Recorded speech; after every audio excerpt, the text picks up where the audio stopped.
बिस्मिल्लाहिर्रहमानिर्रहीम। मैं हूं यासर कयूम और आप देख रहे हैं इन्फो टीवी।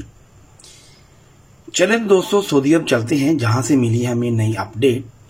सियाहती वीजे पर सऊदी अरब आने वाले क्या हज कर सकते हैं? जी हां दोस्तों, आज का टॉपिक हमारा सियाहती वीजे पर वो लोग जो सऊदी अरब जाते हैं और क्या उनको सऊदी अरब हज करने की इजाजत है कि नहीं। सऊदी वजारत हज और उम्रा ने कहा है कि सियाहती वीजे पर सऊदी अरब आने वाले हज नहीं कर सकते। वजारत हज उम्रा ने ट्विटर पर बयान में कहा है कि सियाहती वीजे पर सऊदी अरब आने वाले हज नहीं कर सकते। बयान के मुताबिक सिर्फ वही अफराद हज कर सकते हैं जिनके पास पहले से हज वीजा हो, या वो गैर मुल्की हज कर सकते हैं जो इकामा रखते हैं। याद रहे कि सऊदी हुकाम के मुताबिक रवां बरस 10 लाख मुकामी और गैर मुल्की आज़मीन को हज करने की इजाजत होगी। कोविड-19 वायरस पर काबू पाने के लिए गुज़श्ता 2 बरसों में हज के मौका पर आज़मीन की तादाद बहुत कम रह गई थी। सऊदी हुकाम का कहना है कि इस साल 65 साल से कम उम्र अफराद हज कर सकेंगे।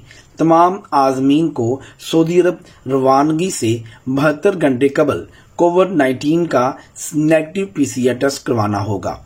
आज़मीन के पास सऊदी वजारत सेहत से मंजूर शुदा वैक्सीन का सर्टिफिकेट होना लाजमी है।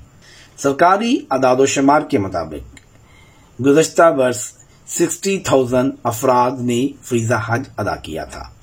कोविड-19 की वबा से कबल अक्सर हजात की तादाद 20 लाख से तजावज़ कर जाती थी। इस साल 65 साल से कम उम्र अफराद को हज करने की इजाजत होगी। ये थी आज की अपडेट जो मैंने आपको हज के रिलेटेड आज की इंफॉर्मेशन प्रोवाइड की। ये बात तय है कि 65 साल से ऊपर वाले अफराद हज नहीं कर सकेंगे। 65 साल से नीचे वाले अफराद हज करेंगे। ये उन अफराद के लिए तो एक नेगेटिव न्यूज ही है जो लोग 65 साल की एज से ऊपर है। बहरहाल सऊदी अरब गवर्नमेंट की पॉलिसी को हमें एक्सेप्ट करना पड़ता है। अल्लाह ताला हम सबको अपने घर और नबी करीम हजरत मोहम्मद मुस्तफ़ा सल्लल्लाहु अलैहि वसल्लम की घर की जियारत करने की तौफीक अता फरमाए और हमें अपने अमाल की दुरुस्तगी के लिए हमेशा से अमल पैरा रहने की तौफीक अता फरमाए। हमें दें इजाजत, नेक्स्ट वीडियो में फिर मिलेंगे। खुदा हाफिज।